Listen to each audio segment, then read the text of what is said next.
Lucas capítulo 6, a partir do verso 46, diz assim: Por que me chamais Senhor, Senhor, e não fazeis o que vos mando? Todo aquele que vem a mim e ouve as minhas palavras e as pratica, eu vos mostrarei a quem é semelhante. É semelhante a um homem que, edificando uma casa, cavou, abriu profunda vala e lançou o alicerce sobre a rocha. E vindo enchente, o arrojou-se o rio contra aquela casa, e não a pôde abalar, por ter sido bem construída. Mas o que ouve e não pratica é semelhante a um homem que edificou uma casa sobre a terra, sem alicerce, e arrojando-se o rio contra ela, logo desabou, e aconteceu que foi grande a ruína daquela casa. Amém? Bom, eu vou pregar seu microfone.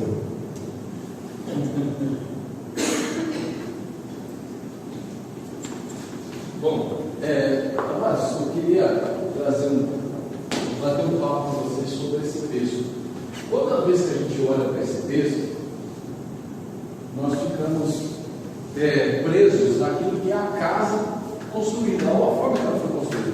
No alicerce, em Mateus fala na areia, em Lucas fala na terra, a forma que ela foi construída. A gente olha para o construtor, mas o texto mostra um detalhe muito importante.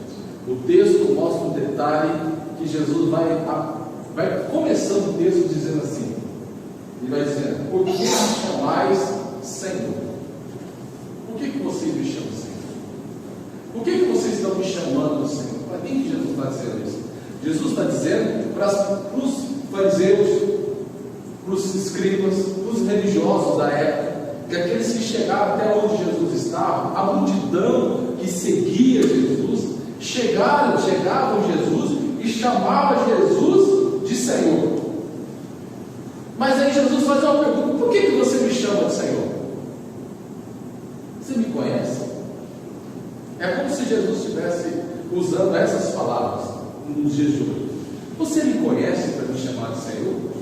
Você sabe quem eu sou para me chamar de Senhor?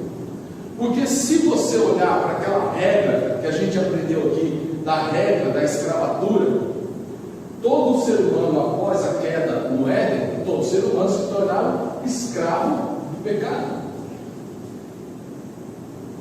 Então o Senhor da humanidade, a própria Bíblia vai dizer que é o pecado, porque todo ser humano nasce com a sua natureza no pecado.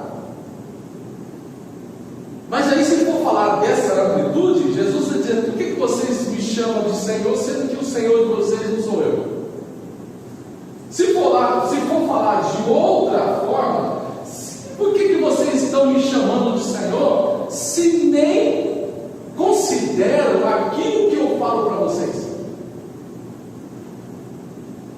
Jesus está olhando para essas pessoas que estão o chamando de Senhor e dizendo para elas assim: por que vocês estão me chamando de Senhor,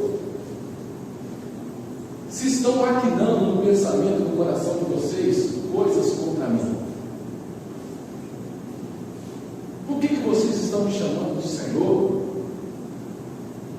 Porque, sendo que vocês não acreditam que eu sou o Messias e nem o enviado de Deus para tirar o pecado do mundo, como João Batista diz: eis o Cordeiro de Deus que tira o pecado. Por que vocês estão me chamando de Senhor? Jesus está fazendo esse questionamento, e é uma pergunta no texto, é um ponto de interrogação. E Jesus faz essa pergunta para mim e para você no texto. A Bíblia fala isso para eu e você se perguntar, para a gente ter a consciência: por que eu chamo Jesus de Senhor? Se eu tenho a consciência de que Jesus é Senhor da minha vida, nós temos a facilidade de dizer que Jesus é dono da nossa vida, que Deus é dono da nossa vida. E Ele pergunta para mim: Orlando, por que você me chama de Senhor, sendo que se você fala que eu sou dono da sua vida, mas você quer mandar nela?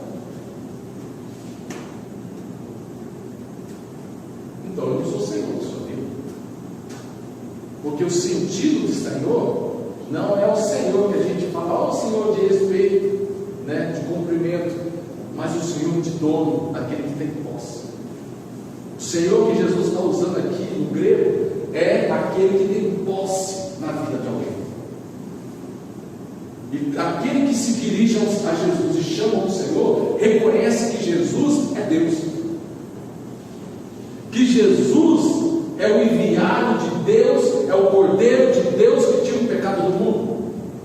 É o Deus que se encarnou, que nasceu de uma virgem, em carne e sangue, andou no meio de nós, foi julgado por Pôncio Pilatos, caído por Judas, julgado por Pôncio Pilatos,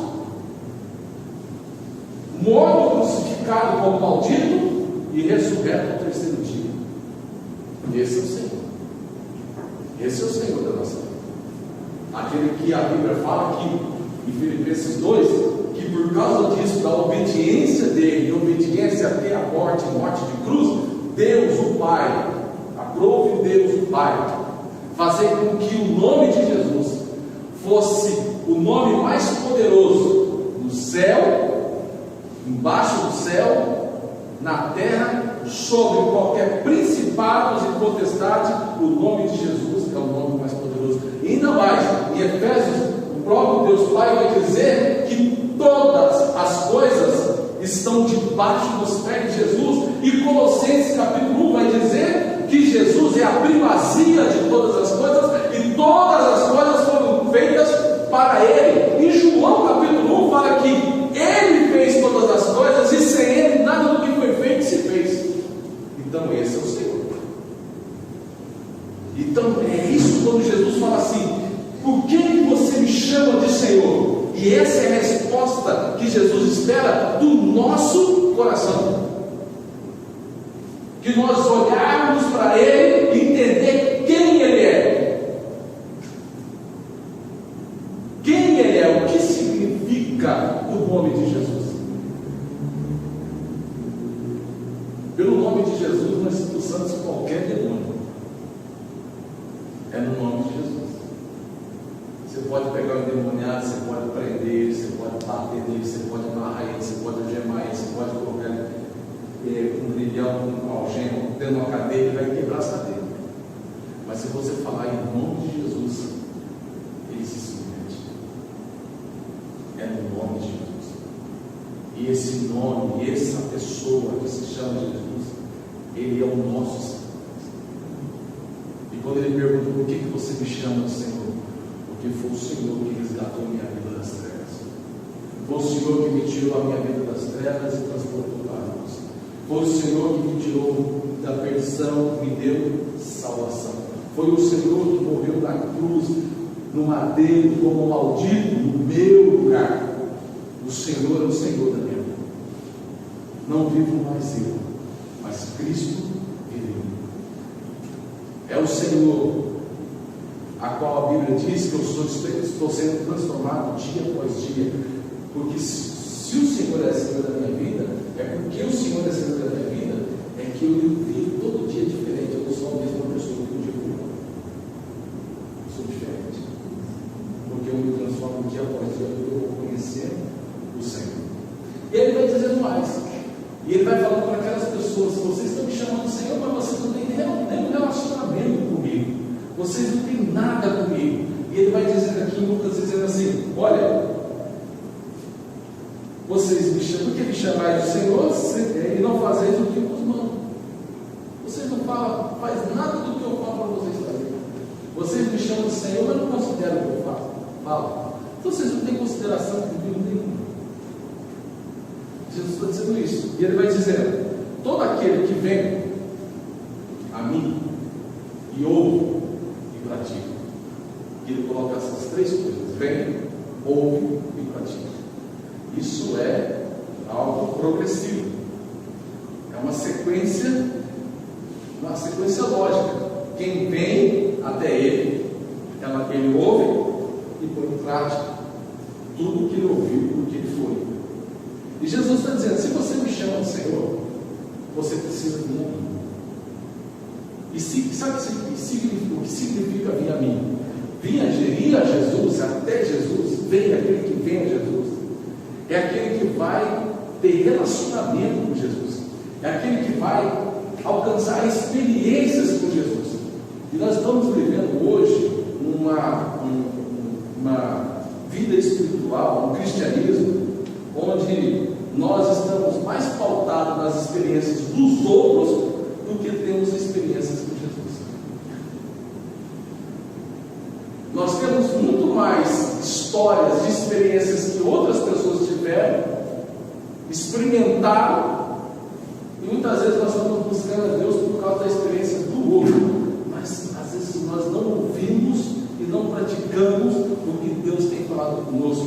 E quando Ele fala, vem a mim, Ele está dizendo, esquece a experiência que as pessoas tiveram, eu estou te dando uma oportunidade para você ter uma experiência.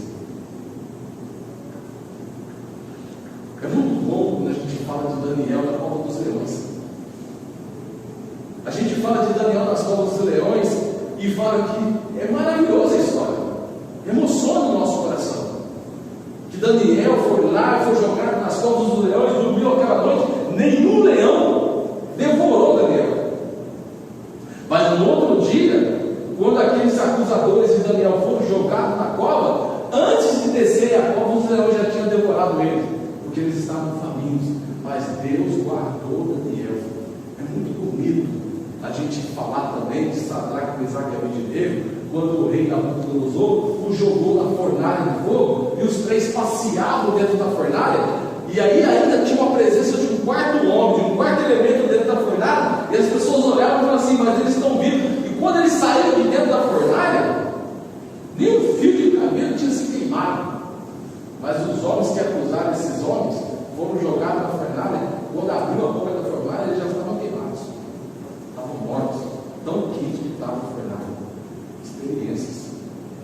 Experiências como Elias, que estava em depressão na caverna, e Deus manda Elias descer, porque ele estava com medo de Jezabel. Mas quando ele desce, ele fala assim: ó, vai até lá em Serepta, tem uma viúva que precisa de você, e ela vai alimentar você. E quando ele chega lá na casa da viúva em Serepta, a viúva está passando fome, porque a viúva seca, 3 anos de seca, nada se plantava, nada se colhia. E aquela mulher falou assim: olha, ele fala assim, faz um bolo para o profeta. E ela fala assim: eu não tenho como fazer, eu só tenho um bocado de farinha e um pouquinho de azeite, dá para me fazer um bolo para ele, o meu filho comer e morrer.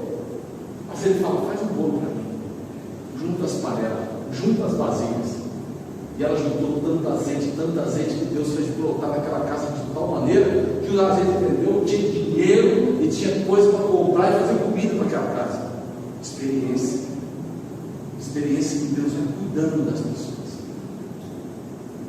Como experiência de George Miller, que naquele dia, cuidando do orfanato que ele vivia, que ele cuidava das crianças órfãs, a cozinheira chega dele e fala assim: ó, George Miller, é o seguinte, não tem um grão de arroz para dar para as crianças, não tem nada para fazer com essas crianças.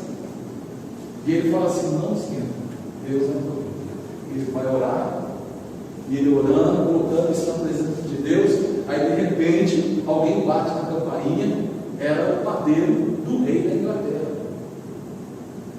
da rainha, na verdade. Na época era a rainha Elizabeth. E aí chegou lá, a rainha rejeitou os pães porque estavam queimados demais para ela, estavam morenos demais. Rejeitou os pães, mandou ele devolver os pães. E ele falou assim: para onde eu vou jogar fora? E Deus colocou no coração do padeiro para bater na porta do orfanato e entregar para o Jorge. E chegava e falou: a rainha rejeitou os pães, mas você aceita? E aquele dia não tinha nada. Experiência com Deus. Experiência. Milagres. Deus ainda faz promessa. Deus ainda faz milagre. É porque a gente está muito racional e a gente perde a sensibilidade de perceber os detalhes das coisas que Deus está fazendo. Mas a gente se emociona e se alegra com a experiência dos outros. E Jesus está dizendo: vem a mim. Se você me chama de seu, vem a mim, porque eu quero ter relacionamento com você e fazer você ter experiência. Porque nenhum desses homens que você crê, todos eles são igual a você, igual a mim. Todos eles são pecadores.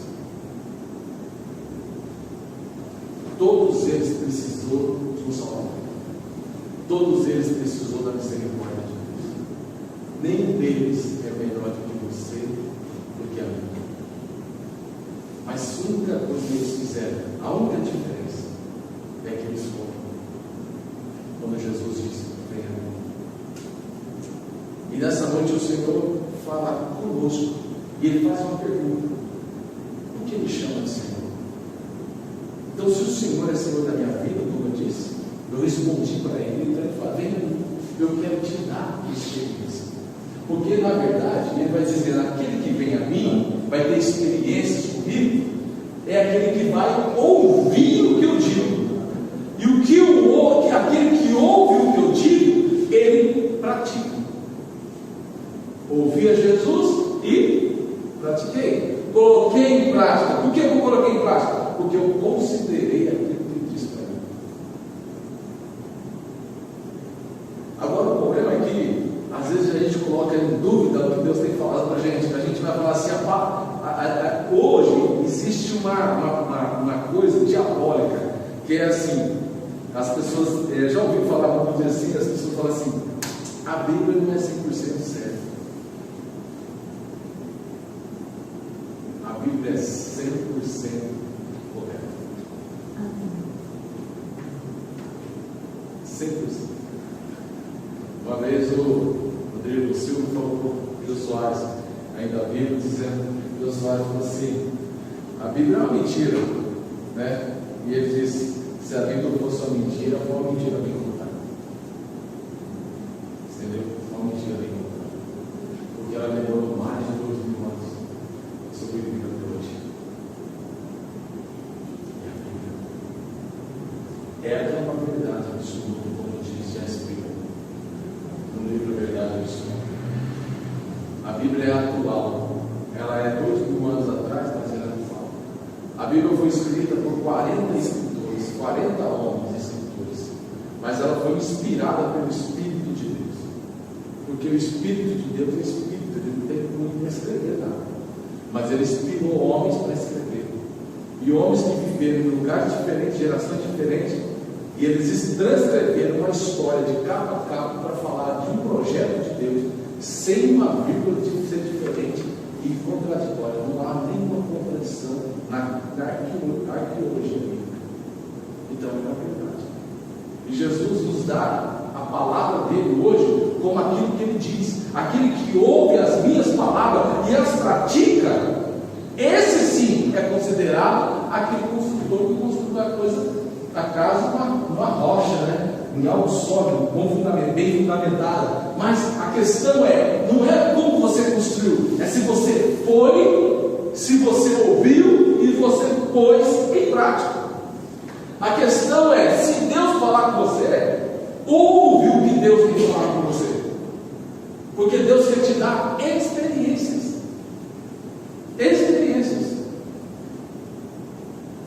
Eu já falei para alguns a história de um grande amigo falecido. Essa história dele marcou minha vida, porque eu vi, assim, eu não conhecia ele na época, mas eu vi o que ele construiu a partir disso, pela fé dele.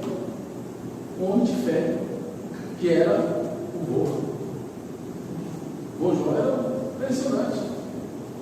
O vô tinha um sonho de ter uma fazenda, mas não tinha um real. Tinha nome, por ser um cara honesto, mas não tinha um real. Mas aí apareceu um cara que era muito uma vaca. E aí ele falou assim: orou a Deus, e Deus falou: pode comprar a vaca fiada. E ele tinha um costume de falar assim: se Deus falou, eu tenho coragem. Foi lá e fez o negócio de comprar uma vaca fiada pelo nome, porque ele tinha um nome forte. E ainda tem hoje, na cidade, naquela região. E aí ele comprou a vaca, levou, foi. Mas onde que eu vou passar a vaca? Passar onde? O cara vendendo uma chacrinha pequena.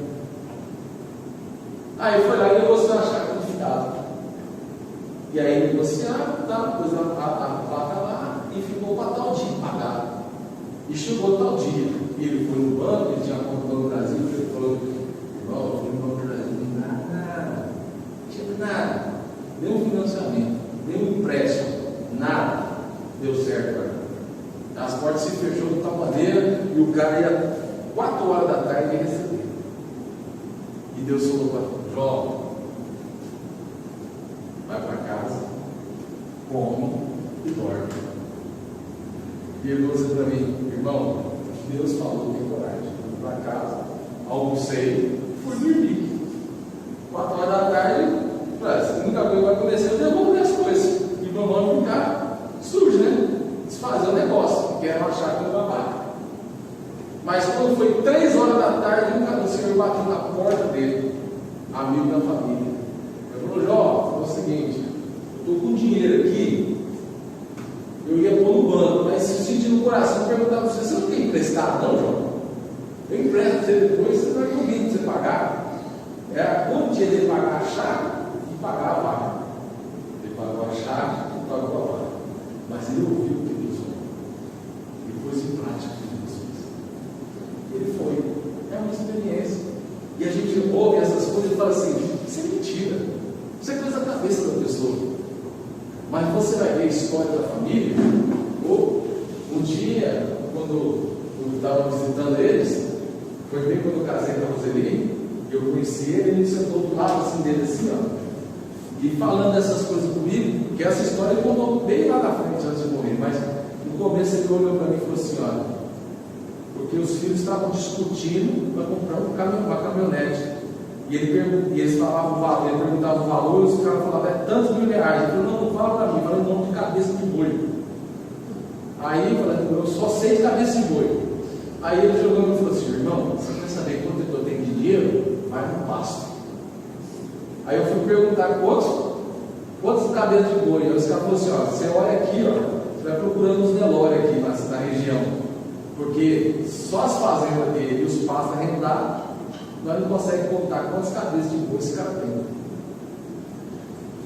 E é muito bom. Mas você vê, uma vaca, Deus falou comigo. E essa é uma experiência. No dia que ele falou isso para mim, eu falei para Deus: Deus, eu quero ter experiência com você. Às vezes a experiência que Deus vai me dar, e que Deus tem me dado, não é a mesma que uma pessoa que prosperou. Às vezes a experiência que Deus tem me dado é de ser igual a viúva, que às vezes não tinha, só tinha um pouquinho de farinha no azeite para fazer a comida no leite, mas Deus vai lá e multiplica a comida. Às vezes a experiência que eu vou ter com Jesus é a que eu tive quando eu tive o herpes zoster. Já ouviu falar disso? Eu tive o herpes zoster. Peguei no lateral do rosto. E é algo que deixa cicatriz. E eu fiquei tudo. Saía pus pelo ouvido, pelo olho, toda essa lateral. E um dia me falaram: vai para uma igreja chamada Jesus, Jesus Liberta. E quando eu cheguei Jesus é o amor. Cheguei lá, era uma igreja menor que essa. Sentava mulher de um lado, homem do outro. Eu sentei lá no fundo. Estava frio, uma blusa de frio, uma touca e um boné. Porque eu tinha vergonha de mostrar o rosto. Então eu escondi o rosto. E eu abaixei. Fiquei lá no último cadeira, lá sentado. Estava eu, um amigo, que hoje é pastor também. E a mulher, uma senhora de cadeira de roda, ministrando no culto. E ela ministrando, e ela disse assim: olha, Deus quer curar uma enfermidade hoje. E eu, um cético, fiquei sentado, não me levantei. Mas naquela noite, naquela tarde, ela falava, todo mundo que levantou, ela falou: não é você, não é você, não é você. E aí de repente, aí sobrou só eu no final: é você. Irmãos, 2 dias, eu não tinha nenhuma cicatriz. Fui no médico, o médico falou assim: cara, eu vou te falar uma coisa, o médico não fala essas coisas, mas se não foi Deus, irmão, não sei quem foi não.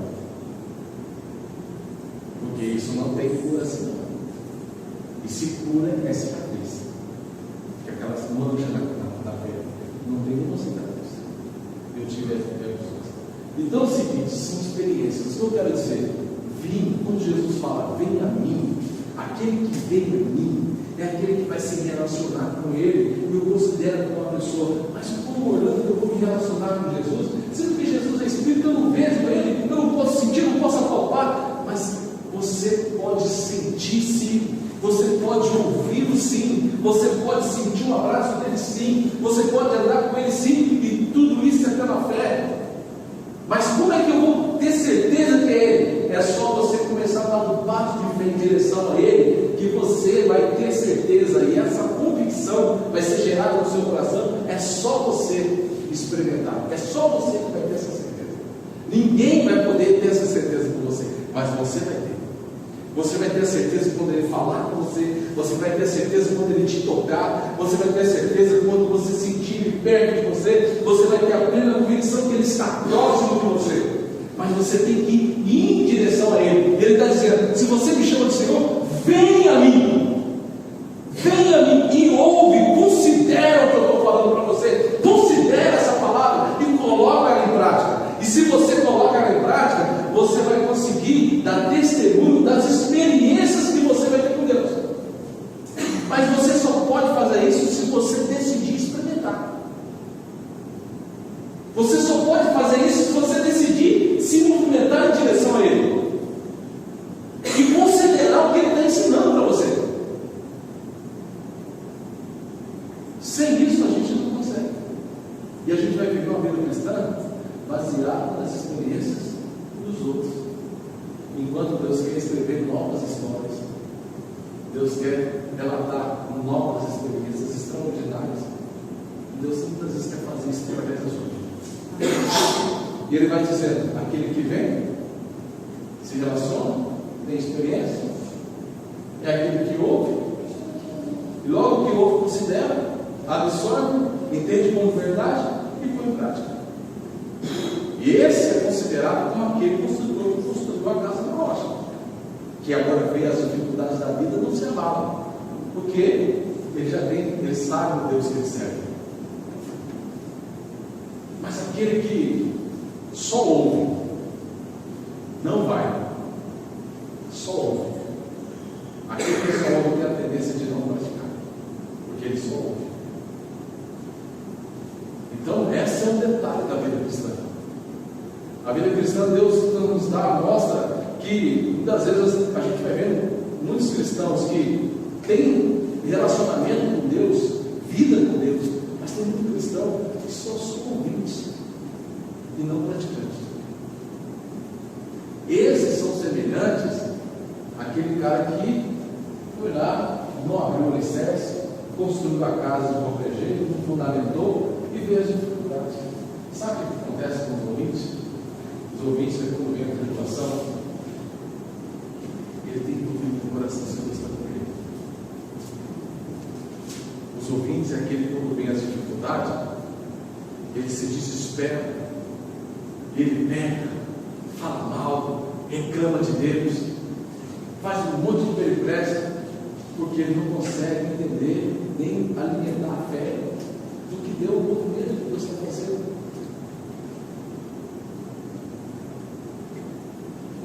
O ouvinte, às vezes, quando vem a tempestade, ele não consegue entender por que veio a tempestade. Quando ele cai na enfermidade, ele não consegue entender que aquela enfermidade ela pode ser papel de Deus.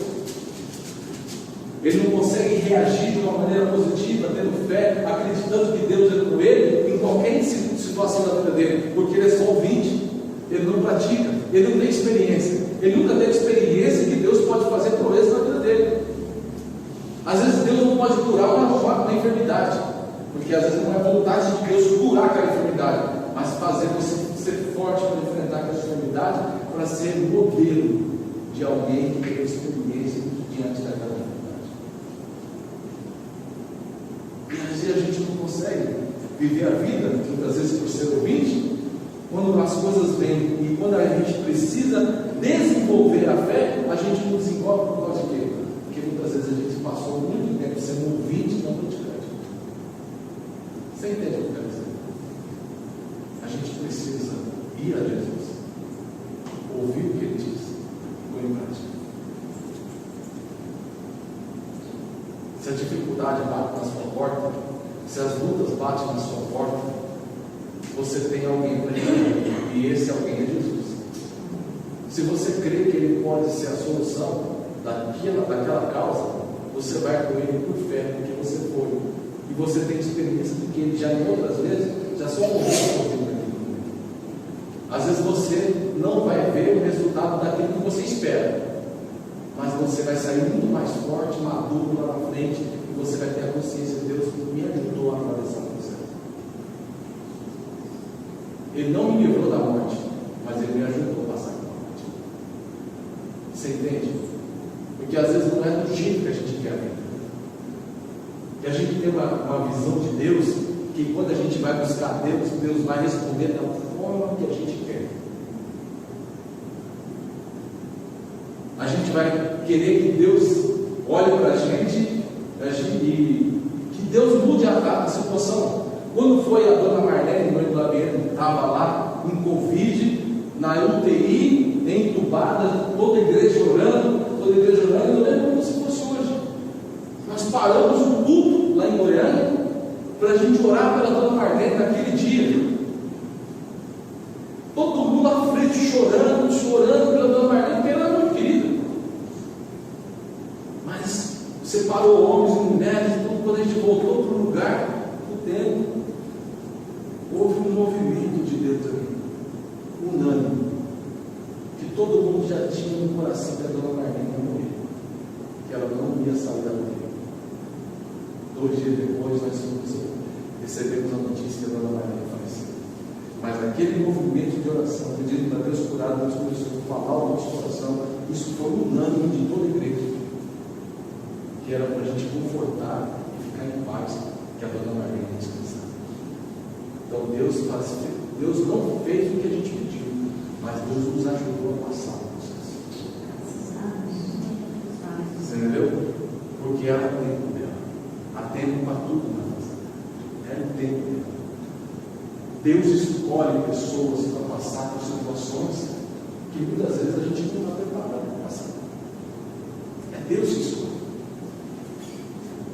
Mas Deus escolhe, não é porque Ele é masoquista, carrasco, porque Ele é ruim, mas Deus escolhe porque a situação da vida é essa. A vida é isso. Mas se Ele escolhe, Ele sabe que você é capaz, que você pode, e que Ele pode realmente contar com você, para você ser um modelo e exemplo para muitas outras pessoas. Modelo de quê? De fé. Testemunho de quê? De experiência, de alguém que foi a Jesus, ouviu o que Ele disse e pôs em prática. Porque Ele falou assim: não, eu posso contar com Ele ao passar por esse caminho, porque eu sei que Ele está comigo, porque Ele veio, Ele ouviu e tem praticado. Você vai dar. Mas você olha para o caminho e fala assim: que forma eu vou passar por isso? Que força que eu tenho para enfrentar isso? Como é que eu vou passar por isso? Mas se você ouviu e pôr em prática, você vai dizer assim: o Senhor é o meu refúgio e a minha fortaleza. A quem temerei? A quem temerei? Então a Bíblia cristã, o relacionamento com Jesus, não é para a gente viver da maneira que a gente pensa que tem que ser vivido. Não é do jeito que a gente quer. Se Ele é Senhor da nossa vida, é do jeito que Ele quer. Se Ele é Senhor e é Deus da nossa vida, é do jeito que Ele quer. Alguns Ele manda largar tudo. Alguns Ele manda ficar do jeito que está. Mas enfrentar as dificuldades da vida. Para cada um Deus tem uma forma. Mas uma coisa que a gente precisa fazer é se envolver. Se nós temos Ele como Senhor da nossa vida, nós podemos ir em direção para ter experiências com Ele, por mais pequeno que seja. Mas são grandes experiências que Deus vai dar para a gente. Amém? Você crê nisso? Recebe essa palavra? Vamos orar.